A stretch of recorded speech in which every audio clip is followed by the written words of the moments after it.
예레미야 14절 이후부터 이제 하나님께서 이스라엘 백성들을 어떻게 다룰지에 대해서 말씀해 주고 있습니다.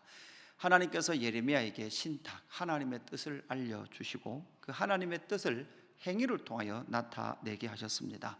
그래서 선지자의 삶 그리고 그의 행위를 통하여 하나님의 뜻을 이 땅 가운데 나타내게 되는 것이죠.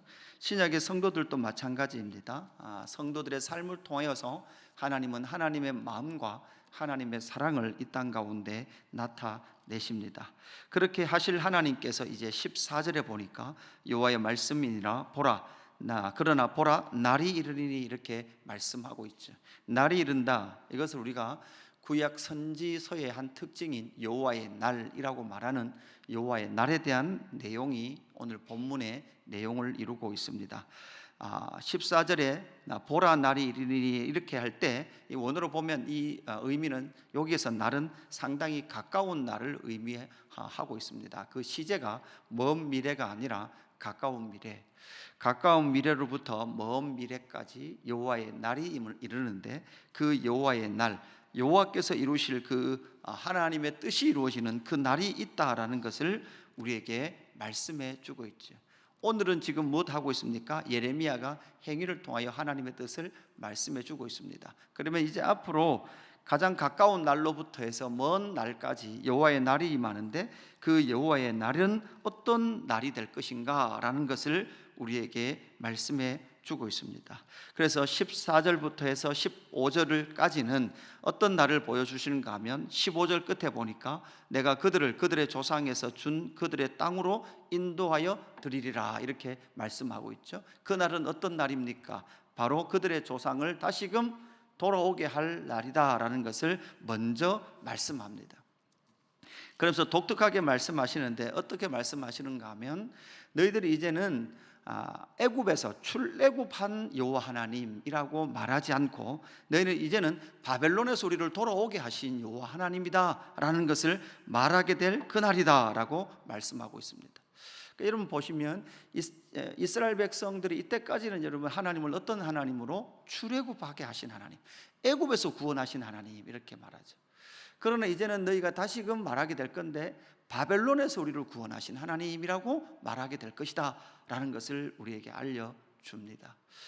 여러분 이스라엘 백성들이 애굽에서 구원받은 것, 이게 묵상을 해보면 사실 이렇게 적용을 하면 조금 이제 이렇게 모순될 수도 있지만 이스라엘 백성들이 애굽 땅에 들어갔을 때는 사실 그들이 애굽 땅에 있었을 때는 그 애굽 땅으로 들어간 것은 사실 기근을 피해서 들어갔죠. 그리고 하나님께서는 그 땅에서 430년 동안 이스라엘 백성들을 만드셨고 그들을 그곳에서 10가지 재앙을 통해서 애굽에서 바로의 왕에서부터 구원했던 그 첫 번째 출애굽은 우리로 적용을 해보면 어떻게 보면 인간의 그 원죄, 원래 그 죄악된 인간의 그 속성에서부터 구원하셨다면, 그리고 거기에서는 양을 대신하여 죽이시고 그 백성을 구원하셨다면 사실 약속의 땅에 들어가서 이스라엘 백성들이 살았던 그 삶은 결국은 어떤 죄 때문입니까? 그들이 그 땅에 들어가서 자범죄, 그들이 스스로 그 우상을 섬기고 하나님을 버렸던 그 죄악의 결과로 말미암아 그들은 어디로 포로로 잡혀갑니까? 바벨론으로 포로로 잡혀가죠. 그렇게 살았던 이스라엘 백성들의 긴 역사, 하나님의 하나님 되심을 인정하지 않고 하나님을 떠나 우상 숭배했던 그 백성임에도 불구하고 하나님은 또 어떻게 하십니까? 바벨론에서 약속의 땅으로 어떻게 하신다고요? 돌아오게 하시고 돌이키시는 그 하나님, 그 하나님의 날이 있다라는 것을 우리에게 보여주고 있는 것이죠. 이제는 애굽 땅에서 구원하셨던 그 하나님을 넘어서 그렇게 하나님을 떠났고 우상 숭배했던 이스라엘 백성들까지도 기어이 하나님은 어떻게 하십니까? 구원하시는 그 하나님. 여러분 이 하나님이 아니시다면 여러분 우리는 우리의 모든 자범죄 때문에 우리는 예수를 믿고 나서도 끊임없는 죄의 유혹에 넘어지기도 하고 죄 가운데 있기도 하죠. 그럼에도 불구하고 우리 주님은 그 모든 자범죄까지도 회개할 때, 하나님 앞으로 나올 때 그 죄를 사하시고 용서하시고 온전하게 회복하실 것에 대해서 말씀해 주고 있습니다. 그래서 여호와의 날은 어떤 날입니까? 애굽에서 구원하신 날 여호와 하나님뿐만 아니라 바벨론에서도 구원하시는 그 하나님의 여호와의 날이다라는 것을 우리에게 말씀해 줍니다. 두 번째 16절부터는 어떤 말씀을 하고 있습니까? 그러나 죄악을 숨길 수 없는 날이다라는 것을 우리에게 말씀해 주죠. 16절부터 18절까지는 그러나 우선은 너희들이 당해야 될 일이 있다라는 것이죠.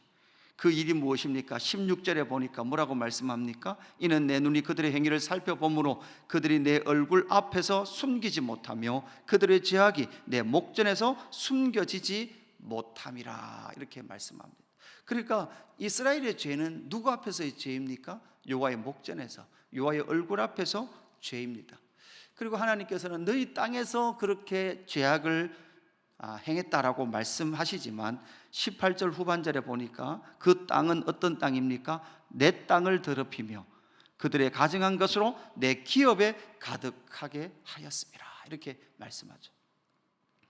그래서 여호와의 땅, 여호와의 기업에서 그들이 죄악, 우상 숭배했던 것, 죽은 시체를 그들은 섬기고 우상을 섬김으로 말미암아 온 백성들의 시체가 그 땅에 널브러져 있는 그 상황, 그 모든 죄악을 하나님께서는 어떻게 하신다? 숨기지 않고 그 모든 것들에 대하여서 죄악을 갚으신다라는 것을 우리에게 말씀하시죠. 어떻게 하십니까? 16절에 보니까 어부와 포수를 보내신다, 이렇게 말씀합니다. 어부는요, 이렇게 생각하시면 될 것 같아요. 중국의 그 어선들, 모든 물고기를 다 잡아버리는 그 어선들, 쌍꺼리 어선들처럼 그 땅의 모든 죄악을 끌어버리시는 하나님. 포수는요, 모든 짐승들을 총을 쏴서 죽이는 그러한 일들이 그 땅 가운데 먼저 있을 것이다. 먼저 있을 것이다. 결국은 그 땅, 그 기업, 이것은 레위기 말씀의 언약의 성취입니다. 또한 신명기 말씀의 언약의 성취입니다. 너희들이 그 땅에 들어가서 너희도 가나안 백성들처럼 그렇게 살면 분명히 그 땅이 너희를 토해내리라, 이렇게 말씀하셨던 언약의 성취죠. 하나님의 땅에서 하나님의 기업의 백성들이 가나안 백성이 따르던 우상 숭배를 했던 그 죄에 대하여서 하나님께서는 다루시겠다라고 분명히 말씀을 하시는 것이죠. 그래서 그 여호와의 날은 죄악을 숨길 수 없는 날입니다. 여러분, 하나님은 죄가 있는 곳은 뭐 하십니까? 심판하십니다. 마지막 하나는 어떤 날입니까? 여호와의 이름을 알게 될 날이다라고 말씀합니다. 21절에 보니까 여호와께서 이르시되 보라, 이번에 그들에게 내 손과 내 능력을 알려서 그들로 내 이름이 여호와인 줄 알게 하리라. 그 날이 되면 여호와의 이름을 알게 되는데 그 여호와의 이름을 어떻게 알게 됩니까? 여호와의 손과 능력을 통하여서 여호와의 여호와 되심을 너희는 알게 될 것이다 라고 말씀합니다. 그런데 이 여호와의 이름을 알게 될 그 대상이 어떻게 됩니까? 19절에 보니까 여호와 나의 힘 나의 요새 환난 날의 피난처이시여 민족들이 땅끝에서 주께 이르러 말하기를, 이렇게 말하죠. 그러니까 19절은 예레미야의 기도거든요. 예레미야의 기도인데 이 예레미야의 기도가 모든 민족의 어디를 향하고 있다? 땅끝을 향하고 있는데 그 땅끝이 뭐를 알게 됩니까? 이스라엘 백성들이 허망하고 거짓되고 무익한 것을 따랐음에도 불구하고 여호와의 손이, 여호와의 능력이 이스라엘 백성들을, 하나님의 자기 백성을 뭐 하셨습니까? 구원하심을 통하여 여호와의 이름을 알게 될 것이다 라는 것을 우리에게 말씀해 주십니다. 결국 우리는 이 일을 통하여서 모든 땅끝이 여호와의 이름을 알게 되는 그 영광을 누리게 되는 것이죠. 오늘 이 16장 14절부터 시작된 이 여호와의 날을 통하여서 하나님은 그 죄악을 심판하시고 그 땅을 다루심을 통하여서 결국은 그들은 바벨론으로, 북방 땅으로 포로로 잡혀 가겠지만 여호와께서 곧 그 백성들을 조상이 준 땅으로 돌아오게 하시는 놀라운 여호와의 날을 보게 될 것이고, 여러분, 그 백성들이, 이스라엘 백성들이 어디까지 흩어져요? 땅끝까지 흩어질 거예요. 그 땅끝까지 흩어진 그 여호와의 기업과 여호와의 백성들을 구원하심을 통하여 땅끝이 땅끝이 하나님의 영광을 노래하게 될 그 일들이 바로 여호와의 날에 이루어지게 될 것이다 라는 것을 우리에게 말씀해 주십니다.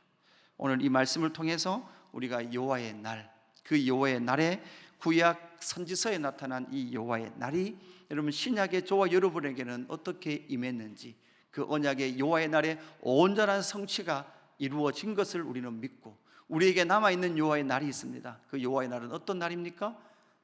우리 예수 그리스도를 다시 보내주실 그 날, 그 여호와의 날이 우리를 기다리고 있다는 것을 여러분 인식하시고, 오늘도 하나님의 기업으로, 하나님의 백성으로 신실하게 살아가는 저와 여러분의 삶이 되기를 주님의 이름으로 축복합니다. 아버지 하나님 감사합니다. 하나님의 목전에서, 그리고 하나님의 땅에서, 하나님의 기업에서 죄를 범하였던 이스라엘 백성, 그럼에도 불구하고 그 여호와의 날에 하나님께서는 심판하시나 회복하실 영광까지 그 여호와의 날의 영광을 통하여서 알려주셔서 감사합니다. 하나님, 신약의 성도인 우리는 그 여호와의 날이 역사 가운데 어떻게 이루어졌는지를 우리는 말씀을 통하여, 역사를 통하여 만납니다. 그를 통하여 여호와의 손과 그 권능과 능력을 알았고 여호와의 이름을 알았습니다.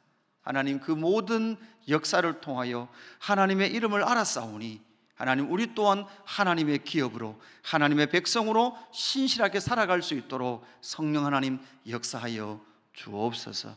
하나님, 또한 우리에게 남아있는 여호와의 날이 있습니다. 하나님, 예수 그리스도를 다시 보내실 그 날이 있음을 인식하며 주님 다시 오심을 기대하며 땅끝에서 주님의 백성으로 살아갈 수 있도록 성령 하나님 역사하여 주옵소서. 하나님, 특별히 땅끝 가운데 있는 우리의 믿음의 동지들, 고난당하는 믿음의 동지들이 있습니다. 하나님께서 기억하시고 그들 가운데 여호와의 영광을 비춰 주옵소서.